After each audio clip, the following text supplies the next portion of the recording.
The crew of the Starship Voyager encounters an enemy even more powerful than the Borg. Overexposure! This is a review of the Star Trek Voyager episode Scorpion. If you have not seen this episode and you don't want to know what happens in it, be warned, spoilers beyond this point. Scorpion, the two-parter which bridges seasons 3 and 4, is not the first appearance of Borg characters in Voyager, but it is the first time we see our heroes interacting directly with the Borg collective itself. And it's also the introduction of 7 of 9, who will become arguably the second most important character in the series in very short order. And I only say arguably because you can make a case for her being the most important character.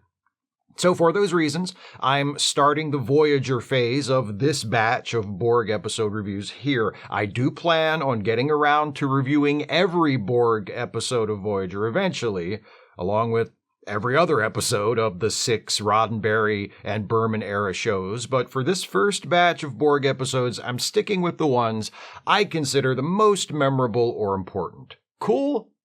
Cool. And now, as the Borg might say, summarization of this episode will commence. In the cold open, an unseen ship blasts yellow lightning at 2 Borg cubes, instantly destroying them. Well, that's not good. After the credits, Captain Janeway is in the holodeck farting around with Leonardo da Vinci for reasons only just barely related to the rest of the story when Chakotay pages her to the bridge for some bad news. One of their long-range probes has confirmed that they are about to enter Borg territory. They've been dreading this moment for the last 3 years because, sadly, the crew is unaware that they are characters in Star Trek Voyager and thus have nothing to fear from the Borg. Besides, there's some good news hidden in the bad news. Before being destroyed by the Borg, their probe detected a corridor through Borg territory where there appears to be no Borg activity. There are a lot of gravitational disturbances, so travel through the corridor would be hazardous, but surely less hazardous than cutting through Borg country some other way. So they set a course for the corridor, which they're calling the Northwest Passage, because of that thing Star Trek likes to do where they nickname their made-up future stuff after actual historical stuff. Before they reach the passage, the ship is knocked out of warp by subspace turbulence, and suddenly there's a fleet of 15 Borg cubes closing in on them. But the cubes just fly on by, paying no attention to Voyager at all. Voyager catches up to the cubes a little later, and they've all been destroyed. Also, there's a weird little biological structure attached to the remnants of one of the cubes. Janeway turns to Chakotay and says, "Whatever did this is powerful enough to destroy the Borg, and we need to know what that is.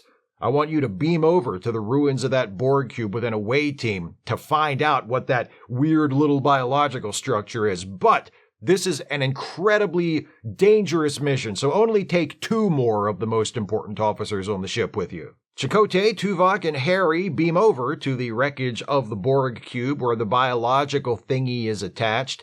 They find a Borg drone repeatedly trying and failing to assimilate the thingy.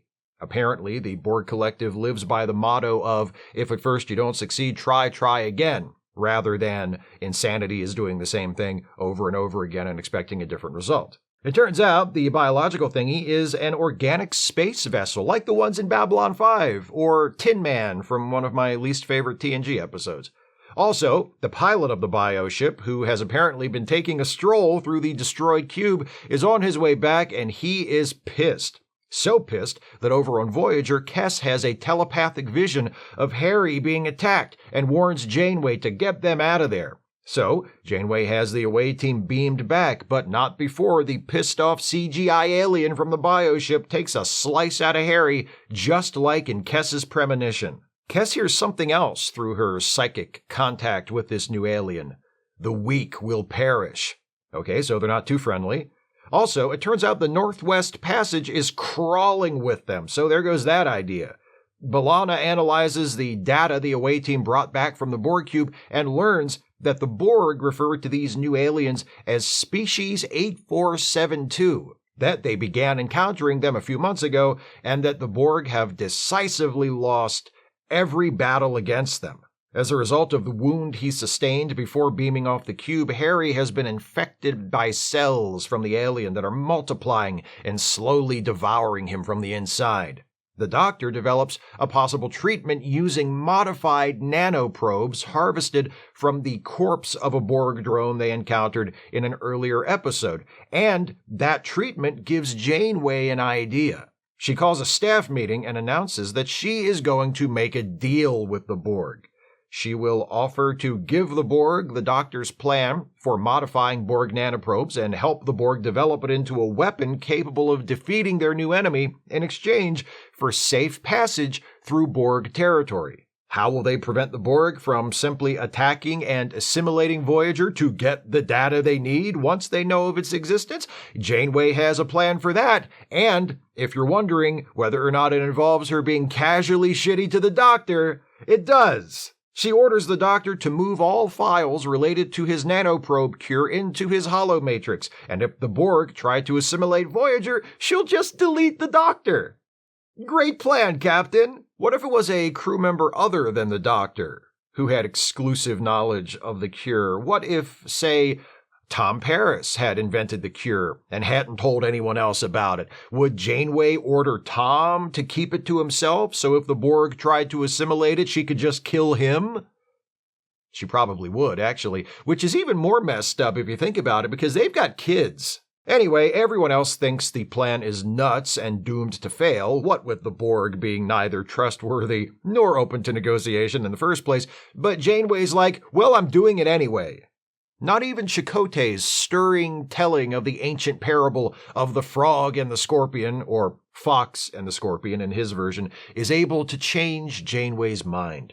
Voyager sets course for the nearest Borg planet. Janeway gets herself beamed aboard a Borg cube and makes her pitch, but before the collective can respond definitively, Species 8472 shows up and Death Stars the planet just in time for the season-ending cliffhanger. When we pick things up in Part 2, Voyager and the Borg cube with Janeway aboard are flying away from the obliterated planet. Chakotay orders B'Elanna to beam the captain back, but Janeway hails from the cube and says, hey, me and the Borg talked it out over the summer, and we've reached an agreement. I will remain on the cube to work on developing the Doctor's nanoprobe treatment into a weapon, and this cube will escort us through Borg space. Tuvok, beam over here. You're going to be my partner on this project. Tuvok beams over, and some Borg drones step out and grab him and Janeway and are about to implant them with transceivers so they can communicate directly with the collective. But Janeway's like, nope, not doing that. If you want to communicate directly with us, just pick one drone to represent the collective and speak to us like a Borg buddy. So the collective picks a Borg buddy, and it's this drone, 7 of 9, who is just an ordinary drone who happens to act and sound unlike any Borg drone we've ever seen. They work together, they come up with a way to attach the nanoprobes to photon torpedoes. Species 8472 attacks again. The Borg cube sacrifices itself in order to protect the weapons research, destroying the attacking bioship and beaming Janeway, Tuvok, 7, and a few other drones over to Voyager's cargo bay in the process. Janeway is injured and placed in a coma until the Doctor can treat her, so Chakotay takes command and is like, the deal's off. I ain't working with no Borg. I'm gonna give them the nanoprobes and drop them off somewhere, and we'll all just take our chances, goddamn scorpions. Scorpions, I says! The Borg don't take kindly to Chakotay ending their alliance. They manage to briefly take control of the ship, so Chakotay, in probably the most badass thing he ever gets to do, depressurizes the cargo bay and blows the Borg out into space. 7 of 9 manages to hang on and calls the bridge to inform Chakotay that before they were ejected, her fellow Borg and she were able to transport Voyager into the parallel dimension that is the home of Species 8472, so they can use their new weapon to destroy them. Janeway wakes up, is not happy with Chakotay for ending the alliance with the Borg. They argue about it, but ultimately they end up on the same page and come up with a plan. With a fleet of Species 8472 bioships closing in on them, Janeway calls 7 of 9 to the bridge and tells her Chakotay has been relieved of duty, and they are going to go ahead with using the nanoprobe weapon to attack Species 8472. That happens, and it works. Voyager launches torpedoes equipped with the Doctor's reprogrammed nanoprobes, and the bioships are instantly destroyed. Voyager returns to its own dimension, where Tuvok reports that the other bioships are hightailing it back home. Apparently, the previously invincible Species 8472 has decided invading this universe is no longer worth the trouble. With the threat of Species 8472 defeated, 7 of 9 decides it's time to double-cross Janeway and assimilate the ship. She stabs a computer with her little wrist tubes, but it doesn't work because this was all part of Janeway and Chakotay's plan! Ha-ha! Chakotay isn't actually relieved of duty. He's in the cargo bay, plugged into one of the Borg alcoves, connecting to Seven's consciousness using a neurotransceiver, like the one the Borg tried to give to Janeway and Tuvok. Using his experience of being linked to a Borg collective in a previous episode, Chakotay speaks directly to 7 of 9, glimpses her memories from before she was assimilated, and calls her by her human name, Annika. Then, while 7 is distracted, B'Elanna initiates a power surge that cuts 7's link to the Borg collective and fries her brain, but only a little, just enough to knock her out. Later, Chakotay visits Janeway, who is hanging out in Da Vinci's workshop on the holodeck, and they talk about 7, who Janeway has decided to keep aboard the ship. Apparently, 7 was assimilated at a very early age, which means recovering her humanity might be extremely difficult or even impossible. Janeway's like, well, if we can get another 4 seasons out of it, we should be good. And then they reaffirm their friendship and loyalty to one another despite their recent disagreements. And after that, they're like, so, anyway, that's it, I guess. And the episode is over. That's a lot of plot. If you remember this episode well, or have watched it recently, you know that I left a lot out, too. This 2-parter is packed. But the most impressive thing about the episode is that it handles that density of plot fairly well. Lots of things happen throughout both parts. There are many different pieces that need to be moved into place in order for this episode to tell its own story and set things up for the series going forward. And for the most part, the episode accomplishes what it needs to, and everything is clear and makes sense so that by the end, it has gotten us where we need to go. That's the good part. The not-so-good part is, since this is Voyager, none of this is all that interesting. The episode handles its complicated plot very well, but since I don't particularly care about any of these characters, it winds up falling flat. It's not bad, certainly, but like so many episodes of Voyager, it's just kinda fine. Which is a problem, because when you do an epic 2-part Star Trek episode about your heroes facing off against both the Borg and an enemy even more powerful than the Borg, you need it to be a level or 2 above fine, you know? Speaking of fine, 7 of 9. Not like that.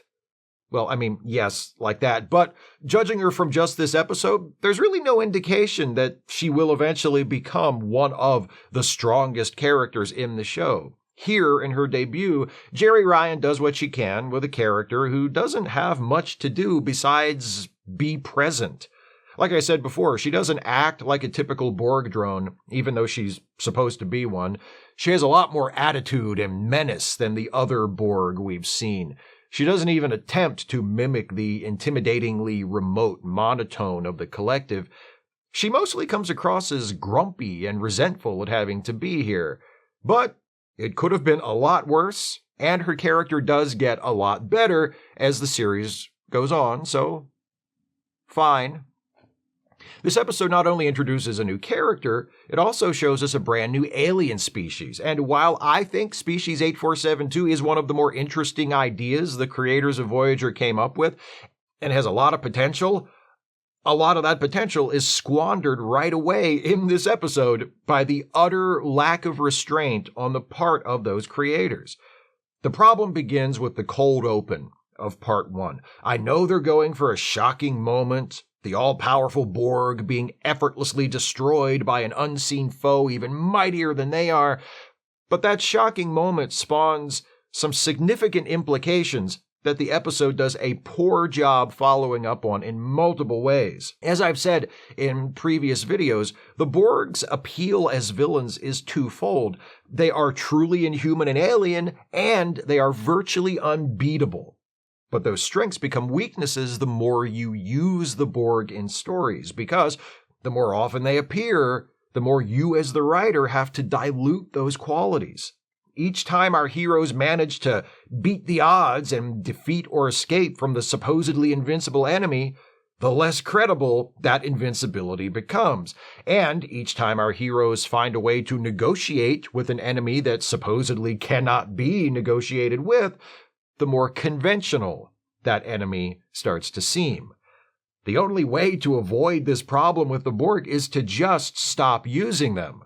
And one of the most frustrating things about Scorpion is the writers of Voyager create an ideal scenario to justify doing that, then blow it, and then blow it again with Species 8472 in the very same episode.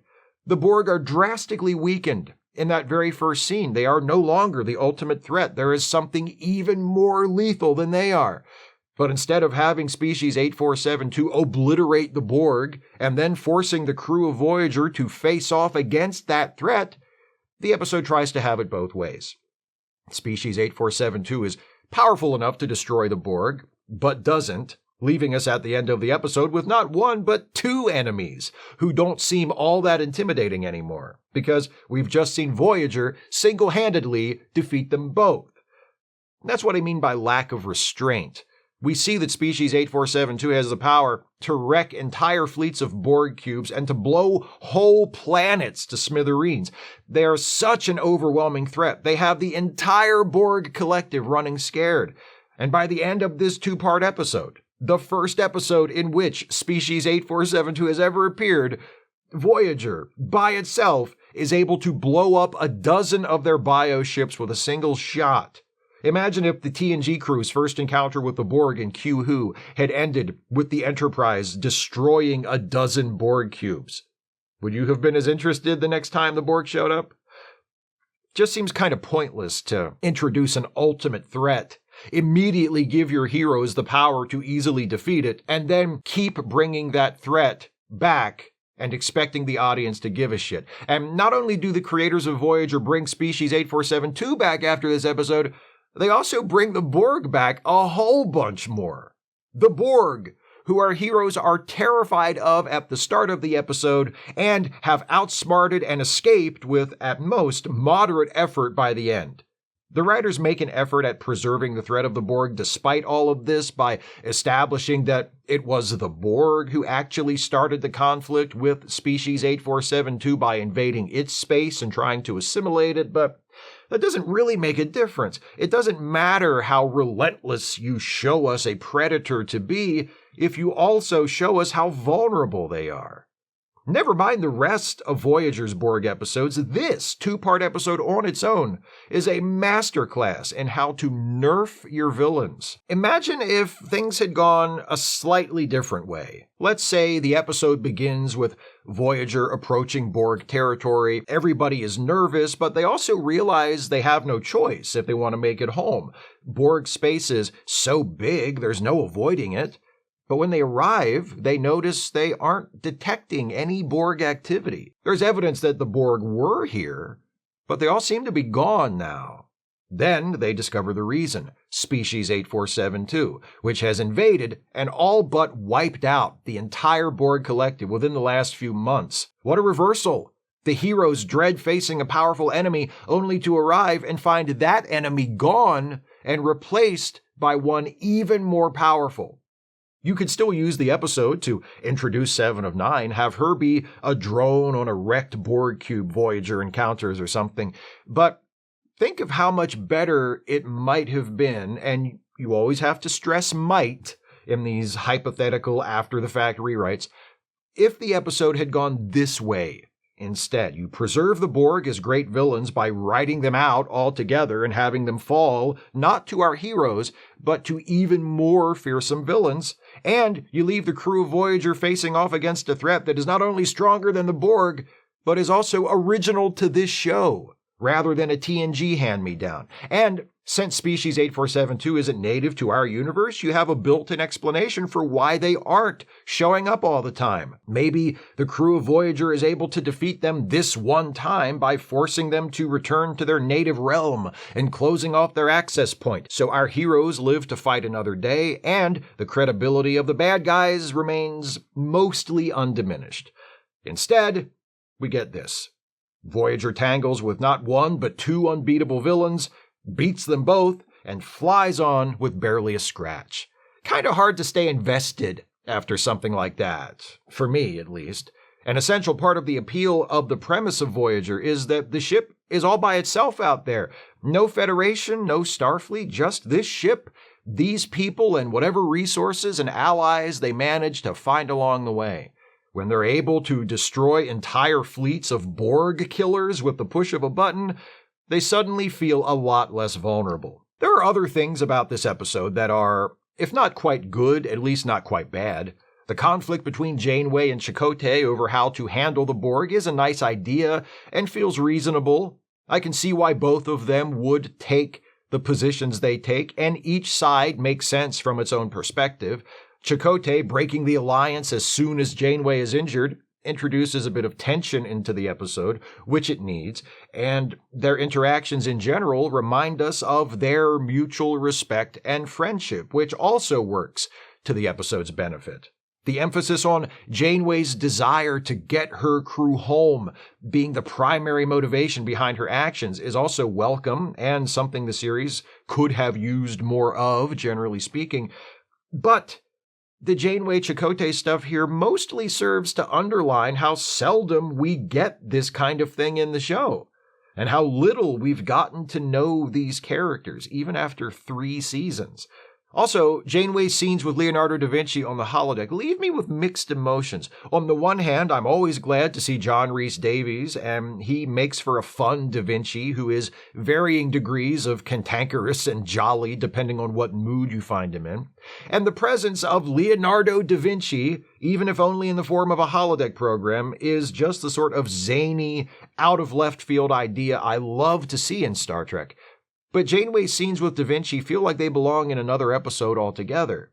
Her request to be given a small workspace of her own in Da Vinci's shop does serve to foreshadow when she and Tuvok are given their own workspace aboard the Borg cube, and her proposal to Da Vinci to help him design a flying machine does pay off down the road, making it a welcome exception to Voyager's typical aversion to multi-episode arcs. But watching the first Da Vinci scene, I couldn't help but think, gee, we sure are spending a lot of time on this. The Da Vinci scenes are fully realized, presented deliberately and with commitment, and as such, are completely out of place in this show. All in all, Scorpion is not bad, but when it's over, it feels like it could have been and should have been a whole lot better.